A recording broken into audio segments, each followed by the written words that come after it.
अच्छा, इसमें ना इस ऐसा जो बंदा होता है ना, उसको एक तो नींद नहीं आती, वो 2-2 3 दिन तक सोता नहीं है, आइस वाला। और दूसरा, उसको भूख बिल्कुल नहीं लगती। जब 2-3 दिन बाद इसका नशा उतरता है तो उनको बहुत ज़्यादा भूख लगती है, और उसके बाद वो बहुत ज़्यादा सोते हैं, और उनकी बिल्कुल बॉडी उनका साथ छोड़ देती है। कोई फैमिली मेम्बर है तो आप सोचेंगे बैठ के कि यार मुझे कत्ल करने की। इसको मोस्टली वो लोग लेते हैं स्टूडेंट्स कॉलेजेस यूनिवर्सिटी में, जो जिनको बेचारों को किसी ने गलत उसमें डाल दिया, आप कह लें कि जी इससे फोकस हो जाते हैं। या दूसरे लफ्ज़ों में, जो आजकल हमारे दिल फेंक किस्म के लड़के हैं, ये अगर जब इनका ब्रेकअप हो जाता है तो इनके दोस्त इनको मशवरा देते हैं कि जी कोई बात नहीं, ये लो और आप अपनी मोहब्बत को भूल जाओगे। आम जुबान में तो आइस कहते हैं, और इसको क्रिस्टल मिथ भी कहा जाता है। ठीक है सर, इसको क्रिस्टल मिथ भी फ्रेंड्स कहते हैं। अस्सलाम वालेकुम फ्रेंड्स, मैं हूं आपका होस्ट हारून राजपूत, और आप देख रहे हैं एच डिजिटल। फ्रेंड्स, आज बड़े एक सेंसिटिव किस्म के मसले पे हम बात करेंगे, आइस ड्रग। आइस ड्रग मैंने इसलिए इसको चुना, इसको आज टॉपिक इसलिए रखा क्योंकि मैंने लास्ट अपना एच डिजिटल पे एक प्रोग्राम किया था रिहैब सेंटर का। तो मैंने तब भी एक बात की थी कि रिहैब सेंटर्स की हमें ज़रूरत पड़े ही ना, अगर हम इसकी बेस को, इसकी जड़ को ही ख़त्म कर दें। ये जो बेसिकली आइस है, ये कैसे पाकिस्तान तक पहुँच गई, ये पाकिस्तान में सब कुछ हो रहा है, यहाँ पे इसकी लैब है, ये जड़ी बूटी है, जो भी केमिकल प्रोसेस होते हैं वो पाकिस्तान में होते हैं, तो तब एक अलग बात है। फिर यहाँ अंदरूनी, और अगर ये बॉर्डर से आती है, बाहर से आती है, तो इसके ऊपर मैंने थोड़ी सी अपनी रिसर्च की है। तो मैं आपको बताऊँ, आइस बेसिकली इसको हमारी आम जुबान में तो आइस कहते हैं, और इसको क्रिस्टल मिथ भी कहा जाता है। ठीक है सर, इसको क्रिस्टल मिथ भी फ्रेंड्स कहते हैं।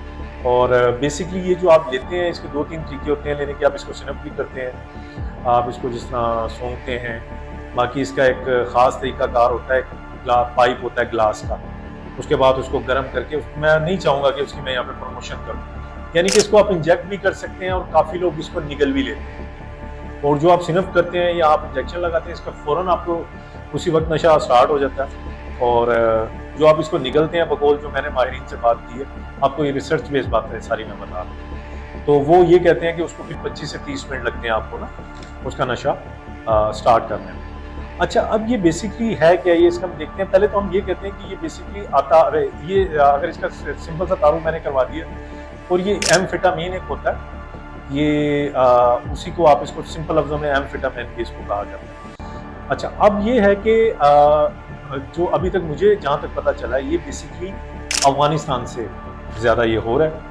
अफ़गानिस्तान में ये एक जड़ी बूटी है, तो जो कि वहाँ के जो पहाड़ है, तो उसको वहाँ पे ये प्लांट होता है, एफिड्रा इसे कहते हैं। एफिड्रा नाम का ये प्लांट है, जो कि वहाँ के पहाड़ों में उगता है अफ़गानिस्तान में।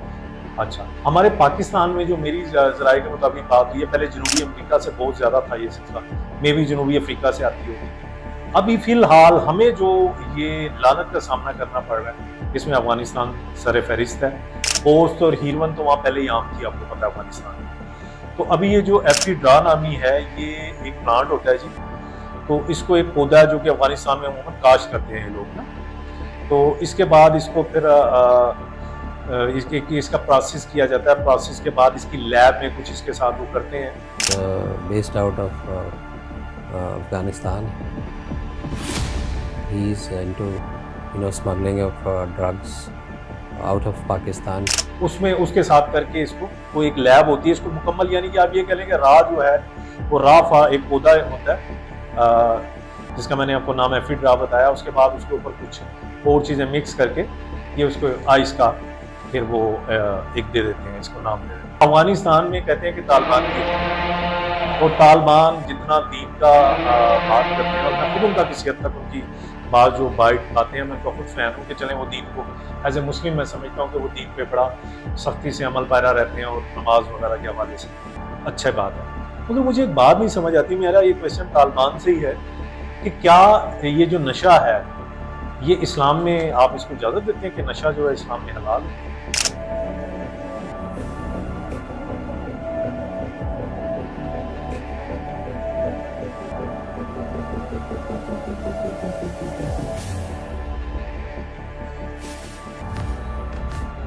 दो चीज़ें हैं, या तो आप गलत हैं, या फिर नाउज़ बिल्लाह अस्तग़फ़ार, इस्लाम फिर गलत है। तो आपकी दोहरी पॉलिसी मेरी समझ में नहीं आती, क्योंकि इस वक्त अफगानिस्तान पे आपका कंट्रोल है, आप कंट्रोल कर रहे हैं अफगानिस्तान को, चप्पे चप्पे पे, एक एक चप्पे पे आपकी नजर है। कोई भी चीज जरा सी, मैं कहता हूँ कि वहां पे अगर कोई परिंदा भी फड़फड़ाता है ना, तो आपकी नजरों के बगैर वो जो है वो आपकी नजरों से ओझल नहीं हो सकता। तो कैसे ये एफी ड्रा जो आपके पहाड़ों में उगता है, मैं आपको बताऊं, आई थिंक आपका ये मशरकी अफगानिस्तान का बकवा उसको बोलते हैं। ये जो बकवा है ना, ये बेसिकली आपका वहाँ का एक सूबा है, जिस मैं अगर नाम इससे मिलता जुलता है, तो मुझे पता चला कि वहाँ पे आप ये मशहूर ज़माना आपकी जो ये काश एफी ड्रा आप वो वहाँ पे करते हैं, और उसके अलावा आपकी वहाँ पे 300 लैब्स हैं जिस पे इसको प्रोसेस किया जाता है, इसको केमिकल वगैरह के हवाले से सारा करता है। तो मैं आपसे सिर्फ यही सवाल करूँगा, डोंट माइंड, कि आपको लगता है, आप वैसे तो दीन की इतनी बातें करते हैं, तो ये जो नशा आपके अफगानिस्तान में पोस्ट सीरोन तो मशहूर थी, अब एफी ड्रा जिससे कितनी नस्लें तबाह होती हैं, कितने नस्लें होती हैं ना, एक इंसान नहीं तबाह होता, उसकी पूरी फैमिली फिर उसकी नस्लें तबाह हो जाती हैं। Health workers came to round up the addicts and take them to addiction treatment centers. But today they encounter the lifeless bodies of 3 addicts.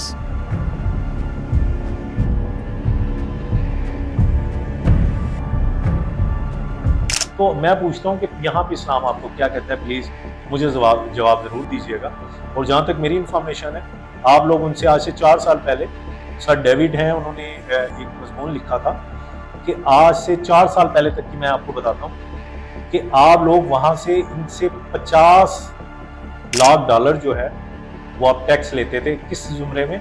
आप उसको टैक्स का नाम देते थे ताकि आप उनको इजाज़त दे दें कि वो वहाँ पे एफी ड्रा जो है वो वहाँ पे काश्त करें।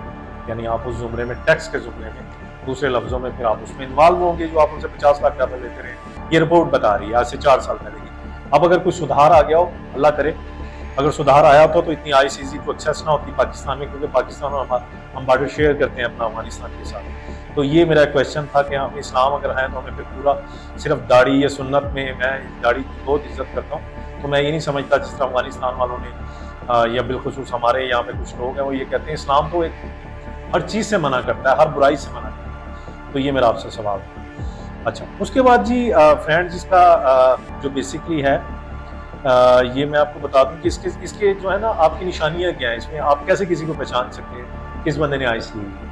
अच्छा, इसमें ना ऐसा जो बंदा होता है ना, उसको एक तो नींद नहीं आती, वो 2-3 दिन तक सोता नहीं है आइस वाला, और दूसरा उसको भूख बिल्कुल नहीं लगती। आपके फैमिली में आप देखें, अगर किसी में सिम्टम्स पाई जाती हैं तो खुदारा मैं रिक्वेस्ट करता हूँ पेरेंट्स से, आप फौरन एक्शन लें। तो उसमें सबसे पहले तो ये होता है कि आपको नींद नहीं आती, आपको भूख नहीं लगती, और आप में एक्स्ट्रा ऑर्डिनरी एनर्जी आ जाती है। बेसिकली ये फंडा सिर्फ इतना है कि हमारे जो माइंड में एक आप कह लें कि हमारा जो ब्रेन है उसमें एक आप उसे हार्मोन कहते हैं डोपामिन। डोपामिन क्या होता है? खुशी का हार्मोन होता है। तो ये डोपामिन को इस हद तक, जो डोपामिन को इतनी तेजी से और इतना ज्यादा रिलीज कर देता है कि हम ओवर एक्साइटेड हो जाते हैं। जो आइस लेते हैं वो ओवर एक्साइटेड होते हैं, ओवर हैप्पी होते हैं, जरूरत से ज्यादा हैप्पी होना, और नींद ना आना, आप फोकस बहुत हो जाते हैं। सिर्फ 2-3 दिन की बात कर रहा हूँ, हमेशा के लिए 2-3 दिन बाद जो हाल होता है वो आगे आपको मजा नहीं बताता। 2-3 दिन में उनको नींद नहीं आती, वो बड़े काम करते हैं, उनको लगता है हमारे अंदर बड़ी एनर्जी आ गई, जो वो बड़े खुश रहते हैं। जब 2-3 दिन बाद इसका नशा उतरता है तो उनको बहुत ज़्यादा भूख लगती है, और उसके बाद वो बहुत ज़्यादा सोते हैं, और उनकी बिल्कुल बॉडी उनका साथ छोड़ देती है। और आपके माइंड, आपके ब्रेन और आपके हार्ट के जितनी ये बर्बादी आपके ब्रेन और हार्ट को करती है ना, आपकी सोच को, ये आपके आर्गन को बिल्कुल अंदर से गिला के रख देती है। इस वजह से तो ब्रेन हेमरेज होते हैं, और ये जो दिल के दौरे होते हैं इसी वजह से होते हैं। अच्छा, इसमें जब ये होता है, इसका जब असर 2-3 दिन बाद ख़त्म होता है, तो आप देखेंगे कि इस तरह का जो मरीज़ ही मैं कहूँगा उसे, या ड्रग जो लेते हैं, उनके मिजाज में चिड़चिड़ापन आ जाता है, गुस्सा आता है उनमें बहुत ज़्यादा, जिसम में उनके जर्क होती है, थोड़ा सा जिस तरह हिलना, चेहरे की जो मूवमेंट है वो भी थोड़ी सी तब्दील हो सकती है। साइकोसिस की अलामत आ जाती हैं। साइकोसिस में क्या होता है कि आपको अपना हर इंसान आपको दुश्मन लगता है, यानी कि आपका कोई फैमिली मेंबर है तो आप सोचेंगे बैठ के कि यार मुझे पता क्या आज आप किसी भी आइस में बैठिए, अगर आपको बात से इत्तेफाक नहीं तो आप किसी आइस वाले से बात करें, वो आपको खुद बताएगा, या आप इस बारे में और वीडियोस देखें, तो उसको ये लगता है अगर कोई आइस लेता है कि पूरी फैमिली मेरी दुश्मन है, ये मुझे कत्ल कर देंगे, ये मुझे मार देंगे, दुनिया में मेरे खिलाफ साजिशें हो रही हैं।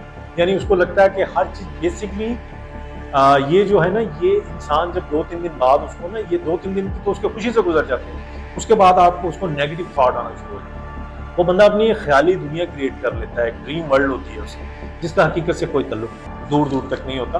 उसको लगता है कि कोई भी इंसान मेरा पीछा कर रहा है और किसी भी वक्त वो मुझे मार देगा, और इस तरह के लोग बहुत ख़तरनाक होते हैं, क्योंकि अगर सडनली आप उनको लगे कि आप उनके लिए खतरा है तो आपको उसी वक्त मर्डर कर देंगे, वो खुद को भी नुकसान पहुँचा सकते हैं और किसी और को भी नुकसान पहुँचा देते हैं। ये मेन चीज़ें फ्रेंड्स मैंने आपको इसके हवाले से बताई हैं कि बेसिकली ये कहाँ से आती है और इसके क्या क्या असरात हैं।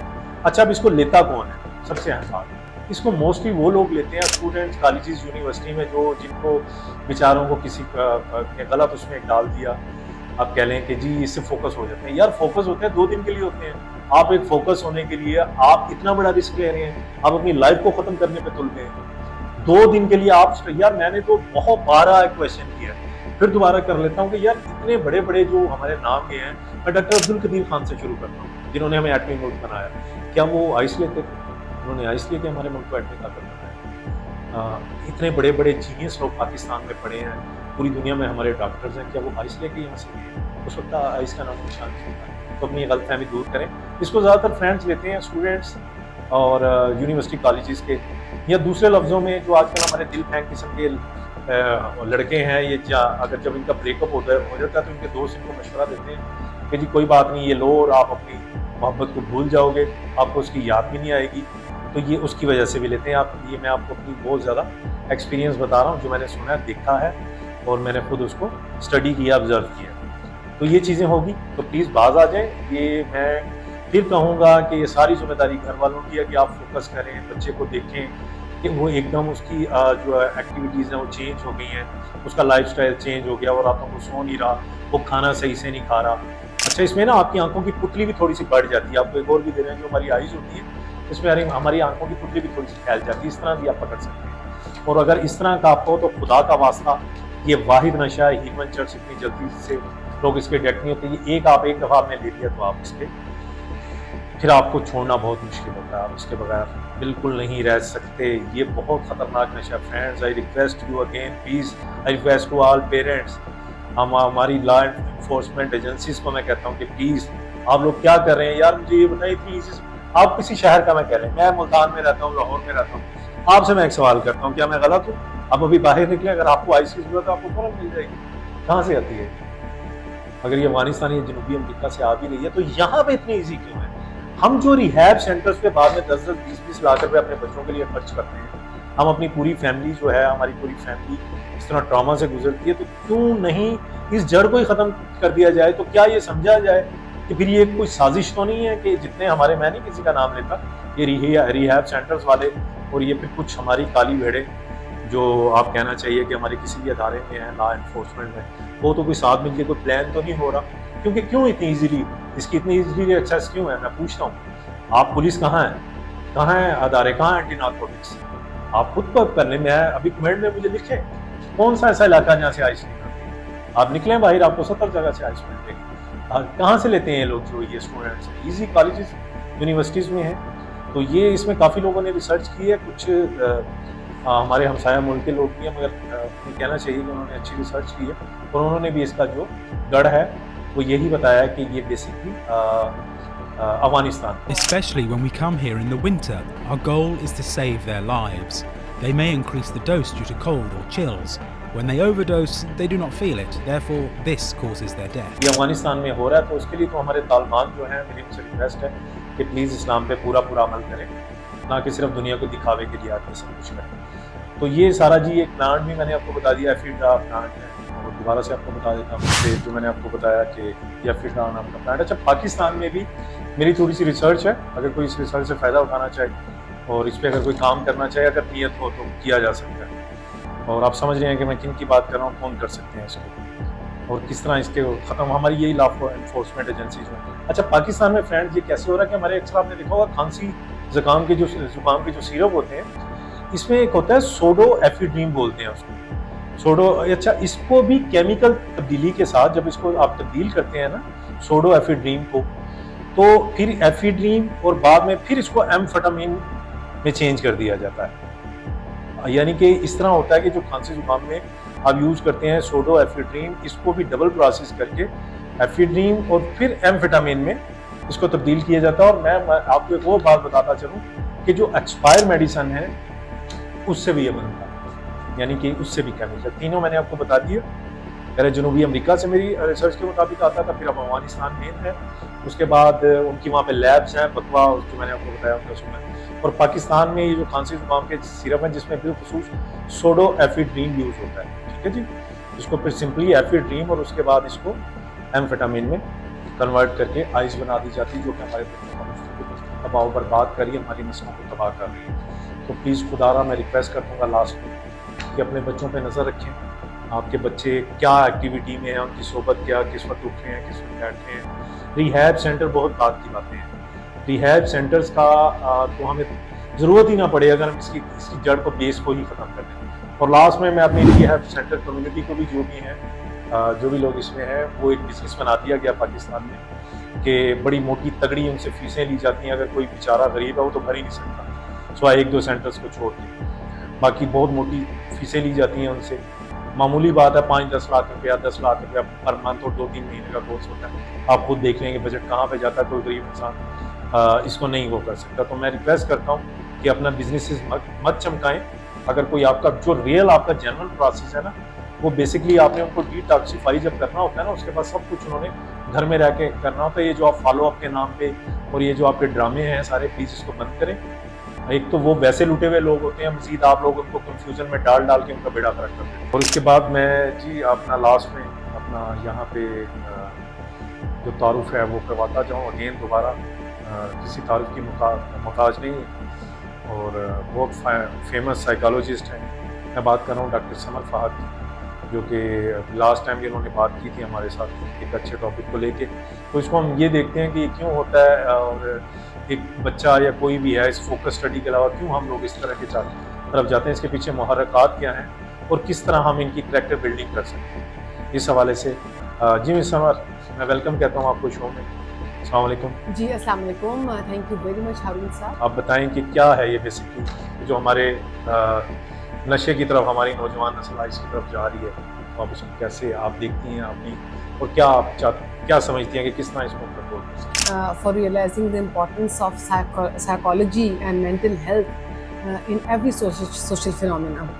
डेफिनेट सी बात है, हमारे जितने भी हमारे बिहेवियर्स हैं, हमारे जितने भी हमारे आसपास लोगों के रवैये हैं, उन तमाम के पीछे एक साइकोलॉजी या एक नफ्सियाती जो पहलू है वो बड़ा अहम होता है। और थैंक यू वेरी मच, आपके पॉडकास्ट में आप स्पेशल इसके ऊपर फोकस करते हैं कि हम उन अवामिल पे रोशनी डालें और अपनी ऑडियंस को समझने में मदद दें कि एक्चुअली इसके अंडरलाइंग रीजंस क्या है। इसका फ़ायदा ये होता है कि हम चीज़ों को ना सिर्फ अच्छे से समझ पाते हैं, बल्कि हम अपने रवैयों में भी जो है वो एक तब्दीली पैदा कर सकते हैं एक नफ्सियाती पहलू समझने के बाद। तो आज का टॉपिक बड़ा इंपॉर्टेंट है, दैट इज़ कि हमारे यंगस्टर जो है, हमारी यूथ है, गर्ल्स हैं, बॉयज़ हैं, ये क्यों आइस का बेसिकली एक नशा है, उसमें क्यों बहुत ज़्यादा इन्वॉल्व है, क्यों हर बढ़ते दिन के साथ हम इसमें ज़्यादा इन्वॉल्व होते चले जा रहे हैं। तो मैं कुछ साइकोलॉजिकल पॉइंट ऑफ व्यू से मैं आपको बताती हूँ कि इसकी क्या रीजंस हैं। आप जैसे कि आप मेरा बड़ा अच्छा तारुफ करवा चुके हैं कि I am professor doctor Samar Fahad, और मैं एक साइकोलॉजिस्ट हूँ और एक अपना जो है वो एक सेटअप भी मैं रन कर रही हूँ माइंड हीलिंग सेंटर के नाम से, जिसमें हम ऐसे तमाम लोग जो किसी न किसी मेंटल स्ट्रगल्स का शिकार हैं, हम उनको ना सिर्फ गाइड करते हैं बल्कि उनको साइकोथेरेपी और काउंसलिंग सेशंस भी देते हैं, और एक नॉन फार्माकोलॉजिकल और नॉन मेडिकेशनल जो ट्रीटमेंट कर रहे हैं हम उनके प्रॉब्लम्स का। तो जब हम देखते हैं कि आइस का नशा क्यों बढ़ा है, तो उसमें 2-3 जैसे चीज़ें हैं। जैसे सबसे पहले तो ये है कि हमारा नौजवान जो है वो इंस्टेंट ग्रेटिफिकेशन में, कि फौरी तौर पे अपने आप को अच्छा फील करवाने के लिए, फौरी तौर पे यूफोरिक फेज़ में जाने के लिए जो है वो आइस का नशा इस्तेमाल करता है। हमारी बॉडी में एक हार्मोन होता है डोपामिन वो हार्मोन होता है जो हमें अच्छा फील करवाता है। जब आइस का नशा एक इंडिविजुअल करता है, एक नौजवान करता है, तो उसका वो डोपामिन का लेवल बढ़ जाता है और वो बड़ा अपने आप को अच्छा महसूस करता है। देखिए, हम अच्छा महसूस करते हैं अच्छे काम करके, अच्छी अपनी अचीव करके चीज़ों को, लेकिन बच्चों को लैक ऑफ गाइडेंस की वजह से वो ये समझते हैं कि हम ये पर्टिकुलर चीज़ जो अपनी बॉडी के अंदर लेके जाएंगे and start feeling good about themselves. तो एक पहली नंबर 1 रीज़न ये है कि नौजवान जो है वो अपने डोपामिन हिट के लिए, डोपामिन को इंक्रीज़ करने के लिए, जो कि प्लेयर केमिकल हमारी बॉडी के अंदर, उसको इंक्रीज़ करने के लिए आइस का नशा करते हैं। ओके, इसके अलावा हमारा जो सेकंड है वो ये है कि हमारे घरों का माहौल है वो हमारे नौजवानों के लिए बड़ा क्रिटिकल है, बड़ा आप ये समझें कि बड़ा क्रिटिसाइजिंग है, बड़ा जजमेंटल है। तो बाज़ औक़ात हमारे नौजवान जो हैं उस माहौल से भी तंग आके और अपनी एक फैंटेसी की दुनिया में जाने के लिए भी आइस का नशा करते हैं, जिससे वो अपने बारे में बड़ा अच्छा महसूस करते हैं, क्योंकि हर वक्त घर में माँ बाप के तानों की वजह से, बड़ों के क्रिटिकल रिमार्क्स की वजह से वो लो फील करते हैं। तो वो आइस की तरफ जाते हैं ताकि वो अपने आप को एक अच्छा इंसान महसूस कर सकें। ओके, कुछ लोगों का जो नंबर थर्ड फैक्टर वो ये है कि कुछ लोगों का जो ब्रेन का रिवॉर्ड जो सिस्टम है वो बड़ा एक्टिव होता है, जिसमें वो इमीडिएटली रिवॉर्ड चाहते हैं, इमीडिएटली हैप्पीनेस चाहते हैं। तो वो फिर नशों में पड़ जाते हैं, आइस का नशा स्पेशली करने लग जाते हैं ताकि वो अपने बारे में अच्छा फील करें। अच्छा, फिर एक और रीज़न होती है कि हमारे नौजवान जो हैं वो कोपिंग, अपनी इमोशनल पेन्स को कोप करने के लिए, अपने अब्यूज़ उनके साथ अगर हुआ है उसको कोप करने के लिए, अपने मेंटल हेल्थ कंडीशंस को कोप करने के लिए, जैसे डिप्रेशन है, एंजाइटी है, स्ट्रेस को मैनेज करने के लिए भी आइस का नशा करते हैं। उससे ये है कि वो साइकोथेरेपिस्ट के पास नहीं जाते, क्लिनिशियंस के पास नहीं जाते, लेकिन जस्ट वो ये ऐसे नशे करके अपने आप को उस एग्रेशन से, उस डिप्रेशन से, स्ट्रेस से निकालना चाहते हैं। ओके, एक और पॉइंट है वो ये है कि वो अपने आप को स्ट्रेस से, इसके अलावा रियलिटी जो उनकी हकीकत है जो कि स्ट्रेसफुल है, जैसे हमारा बड़ा माहौल है, बड़े हमें सोशल प्रेशर्स है हमारे ऊपर, फाइनेंशियल प्रेशर्स हैं, ठीक है, अपने आप को मनमानी के प्रेशर्स हैं। तो ये प्रेशर जो एक नौजवान सह नहीं सकता, तो वो अपने आप को इस कंडीशन से निकालने के लिए जो है वो फौरी तौर पे कोई ना कोई नशा, स्पेशली आइस का नशा स्टार्ट कर देता है। अच्छा, इसके अलावा हम ये देख सकते हैं कि जो हमारा एडोलेसेंट है ना, वो बेसिकली एक आइडेंटिटी फॉर्मेशन की स्टेज में, आइडेंटिटी रिकग्निशन की स्टेज में, ये फोर्थ स्टेज होता है जिसमें एक नौजवान की शनाख्त और उसकी आइडेंटिटी बन रही होती है। तो वो अपने आसपास के पीयर्स के साथ अटैच होता है जो ऑलरेडी अगर आइस का नशा कर रहे हैं, तो वो उनके साथ रिकग्नाइज करने के लिए, उनके साथ अपने आप को जोड़ने के लिए, मनवाने के लिए जो है वो आइस का नशा करते हैं। इसलिए हमें ये चीज़ देखनी चाहिए कि हमारा नौजवान जो हैं उनकी दोस्त या उनकी जो दोस्ती हैं वो किस तरह के लोगों में हैं। ओके, अच्छा, इसके अलावा जो है आप ये देखिए कि अब जो एक हमारे यहाँ जो टीनेज है ना, वो एक रिस्क टेकिंग एटीट्यूड में बड़ा कॉमन है, रिस्क टेकिंग और रिबिलियस एटीट्यूड, कि हमारा जो नौजवान है, एडोलेसेंट है, वो हर लिहाज से एक डिफरेंट किस्म का अपना पॉइंट ऑफ व्यू देना चाहता है, वो एक बात नहीं मानता, रिस्क टेकिंग होती है, जैसे बच्चे बड़े तेज़ बाइक चलाते हैं, तेज़ गाड़ियाँ चलाते हैं, स्टिमुलेशन वाली चीज़ें देखना चाहते हैं, उनका ब्रेन वो चीज़ मांग रहा होता है, तो तब भी आइस का नशा जो है वो बड़ा कॉमन हो जाता है एडोलेसेंस के अंदर। ओके, इसके अलावा जो है जैसे कि मैंने पहले जिक्र किया है कि आप स्ट्रेस को भी कोप करने के लिए या अपने कोई इमोशनल लॉस हैं, ब्रेकअप्स हैं, उनको कोप करने के लिए भी आप ये नशा जो है या ये यूज़ करते हैं। अच्छा, इसके अलावा हमारा जो एडोलेसेंट है, चाहे वो लड़कियाँ हों चाहे वो लड़के हों, वो एक सेंस ऑफ कंट्रोल फील करते हैं जब वो आइस का नशा करते हैं।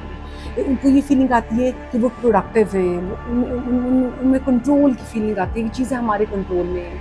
मतलब ये देखें, ये वो फेज़ होती है जिसमें बच्चा अपनी ही बॉडी के बहुत से हार्मोन्स की वजह से बड़ा डिस्टर्ब है, ऊपर से हम लोग बीइंग एडल्ट्स, पेरेंट्स भी उनके ऊपर बड़े जजमेंटल हो जाते हैं, तो वो एक लो सेल्फ एस्टीम का शिकार हो जाता है, लो कॉन्फिडेंट का शिकार हो जाता है। तो ये आइस का नशा लेके वो अपने आप को बेसिकली बेहतर फील करवाता है, सेंस ऑफ कंट्रोल फील करवाता है। अच्छा, फिर कुछ लोगों को जो है ना सेल्फ डिस्ट्रक्टिव बिहेवियर होता है, कि ये कभी अच्छा नहीं हो सकता हमारे साथ, हम कभी अच्छे बन नहीं सकते, तो वो उसको काउंटर करने के लिए आइस का नशा वो करते हैं। अच्छा, फिर एक और बड़ा आम सा बिहेवियर है कि हम बोर्डम हमें बहुत बोर हो रहे हैं, कुछ स्टिमुलेशन नहीं है, कुछ एक्साइटमेंट नहीं है, कुछ एडवेंचरस नहीं है, तो उसको भी करने के लिए कुछ लोग जो आइस को ट्राई करते हैं और अल्टीमेटली ड्रग उसकी आदत बन जाती है। तो ये तमाम फैक्टर्स को समझने के साथ हमारे लिए ये चीज़ इम्पॉर्टेंट है कि हम ये समझें कि बेसिकली हमारा आज का नौजवान, स्पेशली लड़के और लड़कियां, ये क्यों बेसिकली इसकी तरफ जा रहे हैं। लड़के इन शॉर्ट इसलिए करते हैं क्योंकि वो एक स्टिमुलेशन चाहते हैं, एक अपने आप को अच्छा महसूस कराना चाहती हैं, लड़कियां ऐसे चाहती हैं कि वो कुछ इमोशनल लॉसेस का शिकार होती हैं और उसको कंपनसेट करने के लिए वो आइस का नशा में आदी बढ़ जाती हैं। तो बहरहाल इसकी इम्पॉर्टेंट चीज़ ये है कि हम ये देखें कि हम एज इंडिविजुअल ऐसे बच्चों की क्या हेल्प कर रहे हैं, हमारी जो सेटअप्स हैं, रिहैब सेंटर्स हैं, ड्रग सेंटर्स हैं, वो क्या कर रहे हैं। उसके लिए हमें ज़रूरत है कि हम हर एज ग्रुप के बच्चे को, क्योंकि हर एज ग्रुप के बच्चे की नीड्स डिफरेंट हैं, जिसके मुताबिक वो आइस का नशा कर रहा है, तो हमें उसको जो है आइस का नशा जो वो कर रहा है तो उसकी नीड को देखते हुए हम उनको अलग अलग उनकी ट्रीटमेंट से, उनको अलग अलग रिहैब सेंटर्स में रखें, उनको अलग अलग जो है वो हम उनकी जो प्रॉब्लम्स हैं उनको एड्रेस करें। तो तभी ये जो है वो प्रॉब्लम अल्टीमेटली सॉल्व भी हो सकता है और हम जो है हमारा नौजवान इस एडिक्शन से छुटकारा पा सकता है। थैंक यू वेरी मच भारून साहब, again thank you so much for taking me on board on this particular sensitive topic. Thank you so much. तो मैं ये आपको बिल्कुल जो भी लोग हैं जिनके बच्चे या कोई ड्रग एडिक्ट है, मैं खुद कहूँगा कि उनको ठीक है खास हद तक तो आप उनका ट्रीटमेंट करवाएं, मगर इनके बिजनेस का हिस्सा मत बनें। ये बिलखसूस मेरा ख्याल है कि 1 महीने का होता है जिसको टूल दे के 3-4 महीने पे ले जाते हैं, उसके बाद इन्होंने अपनी फीसें बटोरनी होती हैं। जाहिर बात है इन्होंने बड़ा इनका अमला होता है और उसको इन्होंने पे करना होता है, तो आपकी जेबें काट के। तो इसी के साथ मैं इजाज़त चाहूँगा और इंशाल्लाह मेरी कोशिश है कि मैं काम करता हूँ, जितनी मेरी आवाज़ है मैं इस आइस के ख़िलाफ़ और इस तरह के ड्रग के ख़िलाफ़ मैं बात करता हूँ। दुआ में याद रखिएगा। अल्लाह हाफ़िज़।